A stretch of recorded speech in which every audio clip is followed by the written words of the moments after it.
En 99, American Pie devient le porte-étendard d'un genre mort dans les années 80, le teen movie. Sexe, alcool, drogue et rock deviennent l'équation parfaite pendant 1h30 pour le jeune public.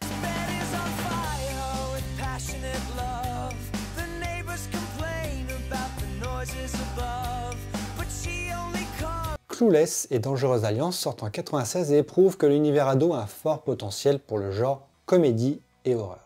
Pour l'horreur, on en a parlé, mais pour la comédie, il y a quelque chose à travailler. Big Party, Sex Crimes et 10 bonnes raisons de te larguer valident cette impression. Le teen movie, qu'il soit comique ou dramatique, doit et va renaître. Amanda qui a rompu, c'est un signe du destin, de la vie. La vie vient de m'ouvrir sa porte.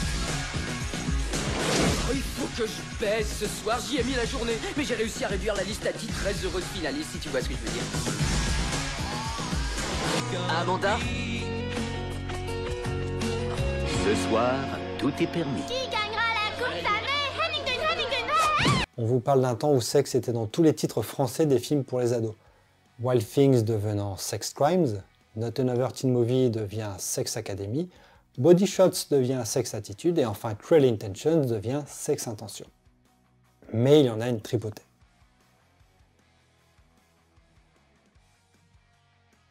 Les jeunes acteurs ne sont pas bons qu'à courir en hurlant dans la nuit poursuivis par un tueur masqué. Ils sont aussi sexués et ça les producteurs l'ont bien compris. Les castings jeunes qui pullulent depuis Scream font dire que le public aime aussi la plastique des acteurs. Alors pourquoi ne pas les utiliser pour faire du sulfureux ciblé teen? Roméo plus Juliette avec Leonardo DiCaprio et Claire Danes démontrait qu'on peut être jeune, beau et talentueux. Mais les producteurs ne veulent que du beau et du jeune. American Pie débarque en plein été 98 aux USA et en plein hiver chez nous en décembre. Vente fraîcheur dans la comédie teen et trash avec 3 millions de spectateurs en France et plus de 100 millions de dollars aux États-Unis, un carton. Tu vas te coucher, fiston? Oui, je me couche tout de suite. Oh non, je crois qu'il est en train de regarder une chaîne interdite. Du tout, c'est une mauvaise réception, chérie. Comme elle est grosse. Qu'est-ce que c'est?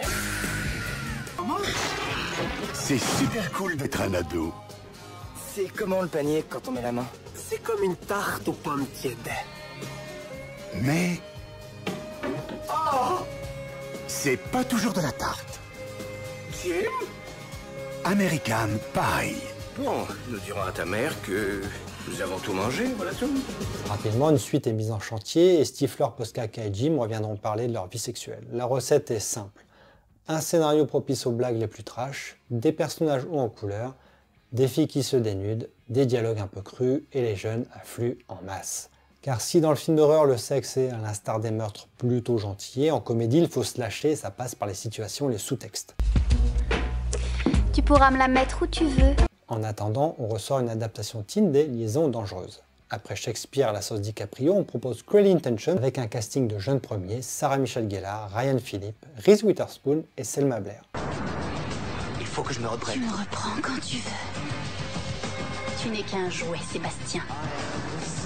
On devait être amis, rien d'autre. Non mais d'où elle sort? Arrête! Dans le jeu de la séduction, il y a une règle absolue. Pourquoi tu refuses qu'on se voit? Parce que je ne réponds plus de moi quand je suis avec toi. Ne jamais tomber amoureux.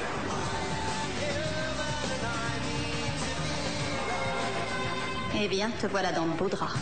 Sexe, intention. Mon conseil, c'est de coucher avec un maximum de partenaires sexuels. Le film devient rapidement une référence dans le genre, profitant d'une sortie pendant la fête du cinéma, le film cumule 1,2 million d'entrées en France. Aux États-Unis, malgré un faible score de 38 millions de dollars, cela reste une belle plus-value vu le budget de 11 millions et le film garde toujours une belle presse encore aujourd'hui. Je suis impressionnée. À partir de là, deux tendances, la comédie et le thriller se dégagent. Dick, Drive Me Crazy, Election, La Main qui tue, 100 Girls, Boys and Girls débarquent sur les écrans télé et cinéma. Les vidéoclubs se remplissent de clones d'American Pie ou de comédies plus sages à tendance romantique ou de 90% de la filmo de Josh Hartnett. Plus de sexe. Pendant 40 jours. Aucun attouchement d'aucune sorte. Pas de flottage, pas de suçage, pas de masturbation. Je ne te donne pas une semaine. C'est du suicide. Il a fait un vœu de chasteté. Oh Seigneur. 40 jours et 40 nuits. Elle est trop bien arrive une semaine après Sex Intention en juin 99. 60 millions de dollars aux États-Unis, 400 000 entrées en France. Le film nous prouve encore que Freddie Prinze Jr. est partout, que Raquel Leigh Cook a une longue carrière devant elle, et que Paul Walker n'a pas fait que Fast and Furious. Alors, c'est qui la remplaçante? Il m'a franchement jeté. Je l'adore, cette fille. Mais il ne pourra plus m'oublier. Cette fois, je te jure que t'as aucune chance. Le film reste un modèle du genre malgré son côté très désuet désormais. Dawson et Buffy sont des viviers de jeunes talents. The Skulls, Go, comportement troublant et Mrs. Tingle payent la retraite de Katie Holmes et de Joshua Jackson quand Eliza Dushku dandine en jupette dans Bring It On, rebaptisé Elle, une élève plutôt mignonne. Mais pas de bol les mecs, elle est déjà prise. Tu vas gagner. Aujourd'hui, elle devient la nouvelle capitaine de l'équipe. Tu crois que c'est un délit de découper un drapeau? Non, si tu le recouds après. Leur destin était de chambouler la Maison Blanche. Vous faites ces fameux gâteaux? Oui, mais pour le repas, c'est pour le président. Ce sont les gâteaux les plus délicieux que j'ai jamais goûtés. Pourquoi il y a des feuilles vertes avec les noix? C'est une recette secrète. Wow. C'est peut-être pour ça qu'il est parano alors. Kirsten Dunst. Je me sens léger. Dick. La plus brillante des élèves surprise en train de tricher. Le beau scandale. On va se faire virer. Plus de diplôme, plus d'études, plus rien, fini. Qu'est-ce que vous faites? Vous pouvez plus humilier les gens comme vous le faites. Non? Je t'en prie, fais pas l'imbécile, pose cet engin. Oh oh, Madame Tinger. Oh mon Dieu. Il faut lui faire du bouche à bouche. Ah, ce sera sans moi, c'est sûr. On note chaque chanson de chaque film car on veut découvrir de nouveaux groupes. C'est d'ailleurs l'avènement du pop-punk avec Avril Lavigne ou encore Blink 182.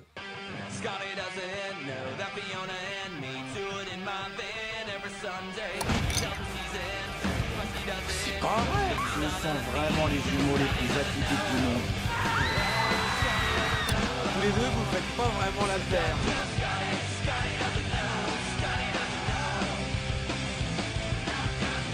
Alors comme dans les néo-slashers, on se prend d'étonnement de retrouver les jeunes Aaron Paul et James Franco dans Dangereuse Séduction. Pas de neuf, les gars? Qui c'est cette face de rat? Je suis Floyd, tu sais, le copain de Ryan.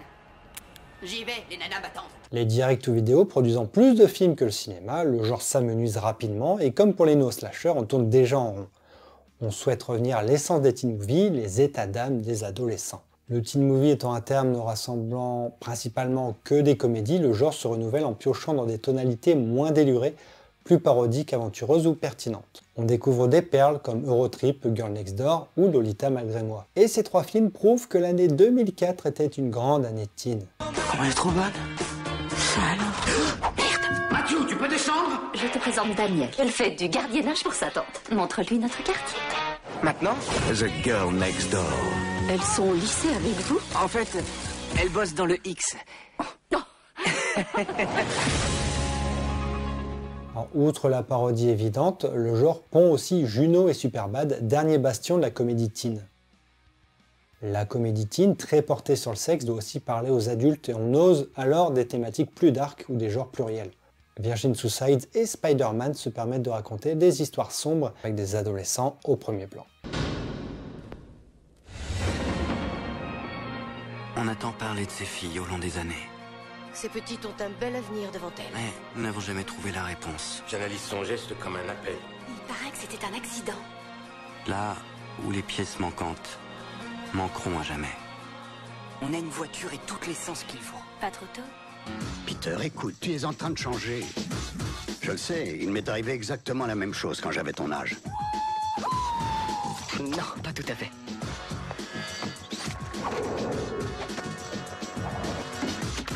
Waouh! Curieusement, ce sera seulement 2 ans après American Pie que nous aurons le premier film Harry Potter, qui met en scène des préados. Le teen movie est maintenant un exercice délicat. Le succès de Harry Potter lance une nouvelle ère dans le teen movie, le young adult. Avec des romans comme Hunger Games ou Twilight, l'adolescent est plus qu'une cible, c'est une manne financière, un héros, un personnage pour tous les âges. L'ado n'est plus en crise de puberté, mais en crise d'identité. L'ado se transforme en héros, il sera sorcier, vampire ou super-héros, mais ça aussi, c'est une autre histoire. Ce rajeunissement des œuvres provient aussi d'un genre qui regroupe les frustrations d'une société qui s'écoute. Un genre qui s'appelle le genre. Film de genre ou série de genre, le folklore fantastique OSF et le bestiaire horrifique ont réussi le tour de force de devenir moins ringards. Buffy, American Pie ou Scream ne sont que les enfants légitimes d'une série qui a fait exploser les codes et les genres X-Files. Vas-y, parle-nous de ta théorie. Alors oui, vous allez me dire, Tom, on te connaît, t'es fan de la série, tu la places dès que possible. Mais sans elle, le genre n'aurait pas explosé dans les années 90 et la cible commerciale que sont les jeunes n'aurait pas eu l'opportunité de voir leurs démons se matérialiser dans des œuvres transversales limite épiphénoménales. X-Files a fait exploser le thriller, l'horreur, le fantastique, la SF et une autre série qui regroupait tout a explosé pour transmettre un héritage multifacette au public ado, Buffy. Mon rôle de tueuse m'a rendue différente. Mais c'est ma faute si ça ne s'est pas arrangé.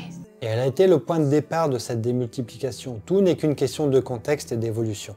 Un succès aussi important soit-il engendre plein de petits-enfants à droite et à gauche. Les séries de notre enfance ont semé les graines de ce que nous regardons en ce moment. L'héritage est important et même si ce sont des œuvres imparfaites, elles ont réussi à rassembler, que ce soit dans la discussion, l'appréciation ou la création. Après s'être regardés dans le blanc des yeux pendant des années, ils sont enfin passés à l'acte. Dans leur genre, dans leur catégorie, Dawson et Buffy sont celles qui ont fait grandir la génération qui vous parle. Moi, les blogueurs, les youtubeurs et même ceux qui écrivent les séries d'aujourd'hui.